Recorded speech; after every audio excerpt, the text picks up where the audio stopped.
Welcome in. We've reached NFL Week 9, and here is this weekend's NFL four-leg parlay created with multiple same-game parlays over at Bet365. It's a fun four-legger for Sunday's action, mixing in alternate spreads, totals, and scoring props to get some action on a few different games and try to hit some relatively easy-looking bets here. So let's get into the games. It's going to be Patriots and Titans to start it off for me, despite two poor offenses that ranked 29th, New England scoring just 15.5 points per game, and 28th, Tennessee scoring just 17.1 points per game. These teams have actually been more over teams this season, with New England being 5-3 to the over, Tennessee 4-2-1 as well. Still, this is the lowest total on the board this week at 38 or 39 points, depending where you're looking. Both teams could be turning back to their original quarterbacks, with the Titans going back to Will Levis from Mason Rudolph, possibly if he is ready to go coming back from injury.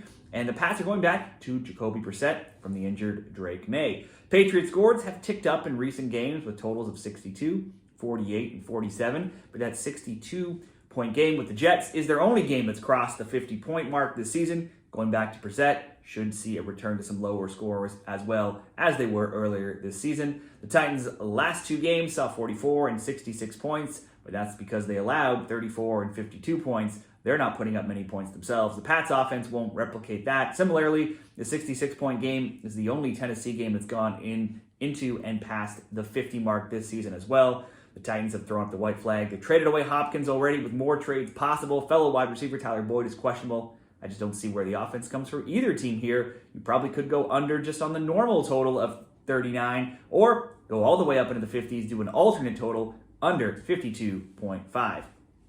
Next up, Bears and Cardinals. A perfect 7 of 7 Bears games have seen both teams to score 10 or more point prop cash. They've never scored fewer than 13 points themselves, and only once of their opponents, the Panthers, one of the worst teams in the league, come close to not fulfilling their part of the prop, where they scored only 10. Their other 6 opponents have all scored over 10. The Cardinals, too, they are a perfect 8-8 to this prop, with similar stats, as their lowest total of the season is 13, and only one time has an opponent landed right on 10 against them, and that was way back in week 2. I do think this could also be a candidate for both teams to score over 1.5 touchdown prop, or simply both teams to score 10 or more points.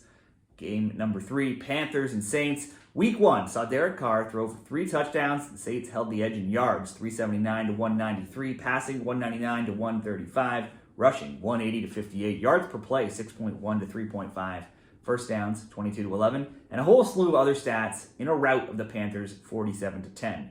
Carr had 8 touchdown passes, 4 interceptions through his first 5 games, but then went down with an oblique injury and hasn't played since October 7th. He looks to be back this week and will hopefully try to help the Saints snap a 6-game losing streak that they've been on since beating the Panthers and the Cowboys in weeks 1 to 2. Now that's only slightly better than the Panthers, who are only 1-7 straight up and ATS on the year. Now Carolina has scored the third fewest points per game, 15.5. They've allowed the most, ranking 32nd in points per game allowed as well, giving up 33.9. Now that pathetic offense won't improve with Bryce Young at QB and leading wide receiver Deontay Johnson now traded away to the Ravens. Second leading receiver Xavier Legette and at tight end Tommy Temple are both questionable as well, and left tackle Ikem Ekwonu is listed as out. Alvin Kamara had 88 yards rushing, 27 receiving, for a total combined yards of 115 versus Carolina in week 1. His other combined rushing and receiving totals have been 180, 127, 119, 66, 64, 24, and 122 last week. He could be a good addition into some sort of same-game parlay here for rushing, receiving yards to hit 50, 75, or 100. I think those could all be good options as well. For me, I'll create a same-game parlay with the Saints to score over 1.5 touchdowns, so to score 2 or more, and we will make them all the way. They should win this game, but who knows? Carr is coming back from injury. It certainly won't be as big of a blowout as that first game, so we'll turn them into underdogs, plus 4.5 as well in this same-game parlay. We're going to take a similar approach with Sunday Night Football between the Colts and the Vikings. These teams last met in 2022, where Minnesota was down 33-0. And then they came all the way back to win in overtime, 39-36, the biggest comeback in NFL history. Indy may be just 4-4, but they're the league's best ATS team at 7-1. That's partially because every Colts game is close. Their games have been decided by 2, 6, 5, 3, 3, 3, 6, and 3 points. And you can even go back into last season where their final 3 games were decided by 4, 4, and 3 points. So win or lose, the Sunday Night Football game should and could be close. The 5-2 Vikings, though, have also made money for their bettors. They're 5-2 ATS as well. They have blowout wins over the Giants and the Texans, and they lost by 10 to the Rams on Thursday Night Football last week. But otherwise, their games have been relatively close, being decided by 4, 2, 6, and 2 points themselves.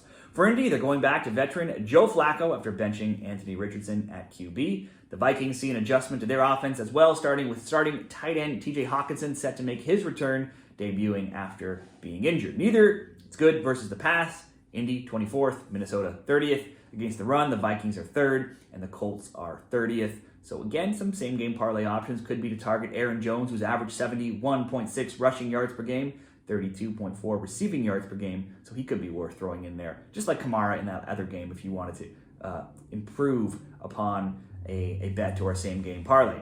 For me, I'm going to go Vikings over 1.5 touchdowns. Similar approach. Switch them all the way into underdogs in case we see a close game decided in the end here with maybe Indy winning. I would expect Minnesota to win, but we'll make them plus 4.5 on the alternate spread. So to summarize all that, and you can find this summary of the bets in a graphic at the very end, we'll go Vikings over 1.5 touchdowns plus and making them plus 4.5 on the spread. The Saints to score 2 or more touchdowns and being plus 4.5 on the spread. Chicago and the Cardinals, 10 or more points by both teams, and under 52.5 in New England and Tennessee. That will bring us into minus 108 odds over at Bet365.